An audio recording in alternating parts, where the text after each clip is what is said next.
Қару-жарақ түрлері. Военное снаряжение кочевников. Сабақтың тақырыбы балбал тастар. Еділ мен ертістің ортасын дешті Қыпшақ жері не Қыпшақ даласы деп атап кеткен. Қыпшақтар 11 ғасырдың орта шенінде Днепр өзеніне келіп жеткен. Бұлар ғасырлар бойы жауына жоқ жерден тиіп, үнемі ат үстінен түспей жаттыққан, ұзақ жорықтарда шыныққан жау жүрек жауынгерлер еді. Жасынан садақ атып, арқан тастап үйренген қыпшақтар ұшып бара жатқан құсты көздемей бірақ тартып түсіретін шетінен мерген болатын. Бұлардың негізгі қаруы садақ, иықтарына ілгені, жебеге толы қорамсақ, қисық алдаспан. Көпшілігі найза ұстайтын, үнемі ұшы қырағы болатын. Жауға бұлардан жасырынып қалу мүмкін емес еді. Жау жағынан әскерін көрсімен-ақ бұлар садақтарынан жебені қардай бұратып ат қоятын. Қарсы жағы мықты болса, қорқып кеткендей жорта кейін шаба жөнелетін. Қашқан қыпшақтарды жаулары оп-оңай қуып тастамақ болып тура ұмтылса, бір жасырын қойнауда тығылып тұрған мергендері оларды оқтың астына алатын. Мұндай жағдайға ұшыраған жау әскері сасып қалып, сәл кідірсе, жаңа ғана қашып келе жатқан қыпшақтар аттарының басын бұрып, қайтадан қарсы шабуыл жасайтын. Мұндай тәсілге үйренбеген жау әскері қаша жөнелетін. Оларды қыпшақтар арттарынан қуып жүріп қырып салатын. Ильяс Есенберлин Көшпенділер кітабынан. Түйреу қаруы негізгі екі түрі бар.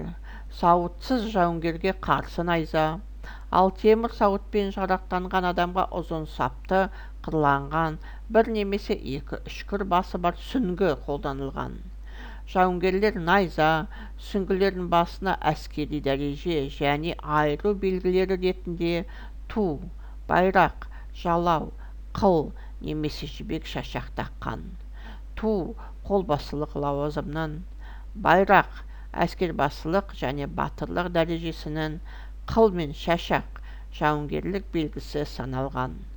Түсті жалау әскер бөліктерінің айыру нышаны болған. Түйреу қаруы. Найза, копье, пика. Түйреу қаруларына найза, сүңгі жатады. Сүңгінің екі жақ басы үшкір болады. Бірінші найзаның басы, екінші найзаның сабы. Бірінші найзаның ұшы, екінші найзаның қыры, үшінші найзаның күмбезі, төртінші найзаның ұңғысы, бесінші найзаның ілгегі. Жақ, садақ пен жебе, оқ құрылысы. Бірінші адырна. Бірінші адырнаның басы, екінші адырнаның иіні, үшінші адырнаның белі, екінші адырнаның кірісі. Жебе, стрела. Жебе ұшы, наконечники стрел. Бірінші найзаның ұшы, масағы, екінші найзаның қыры, үшінші найзаның сабы, төртінші найзаның қанаты, бесінші сауыт бұзар, алтыншы қозы жауырын. Жақты салып жүретін қабын садақ, жебеге арналған қабын қорамсақ немесе қылшан деп атайды. Олардың асынып жүретін бауын садақ бау деп атаған. Қорамсақ қылшан, қорамсақ садақ оғының қабы. Қорамсаққа қол салды, көк жебені қолға алды.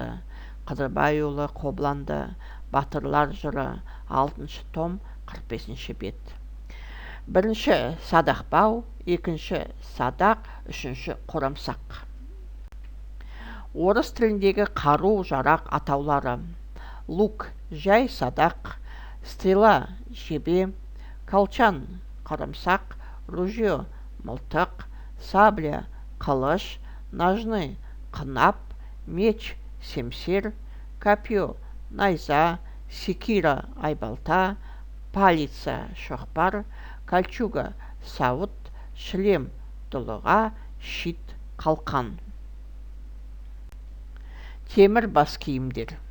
Қазақ батырлары басты, мойынды қорғайтын темір бас киімдер киген. Ондай бас киімдегі дулыға, көбе, құрама, қаттама, бет бейнелі дулыға және темір қалпақ пен темір телпек жатады. Бірінші, желкелік, екінші, төбе, үшінші, қасаба, төртінші, жыға, бесінші, құлақ. Дулығаның түрлері: көбе дулыға, темір қалпақ, темір телпек, құрама дулыға, қаттама дулыға, бет бейнелі дулыға. Бет бейнелі дулығаны Сұлтан Бейбарыс деген кинода Сұлтан Бейбарыс киетін. Дулыға шлем.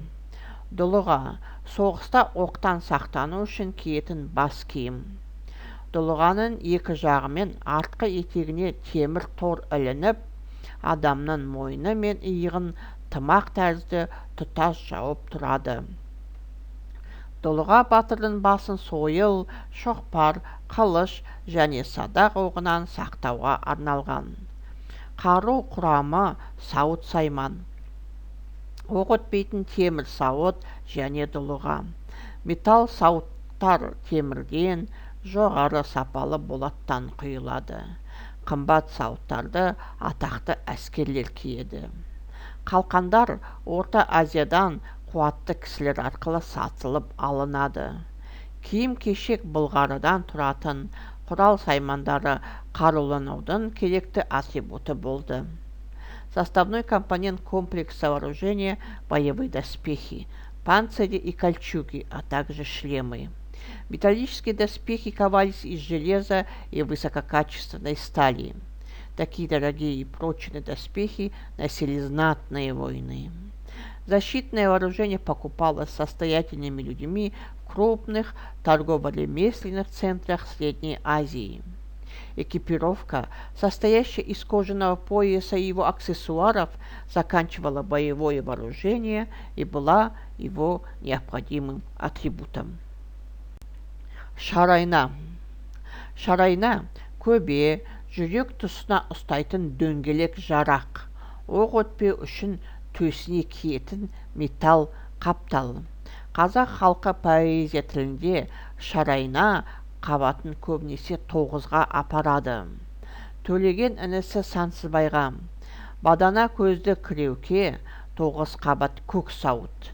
Саған арнап соқтырып, бодырып кеттім кілемге. Үстіне киген шарайна, артында бар сауыты. Торғауыт доспехи.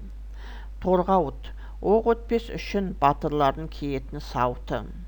Рүстем таста тонды, дулығаны сауытты, тердің ағып тұр бұлағы. Киіп ал сауытынды басқа берен, керісінше торғауытты тастар еммен. Фирдауси, Кейхосроу, Шахнама эпопеясынан дастандар. Торғауыт терден бірнеше қабаттап жасалған сауыт. Итальян саяхатшысы Плано Карпини орта ғасырда моңғолдардың бірнеше қабаттап сауыт жасайтынын жазды.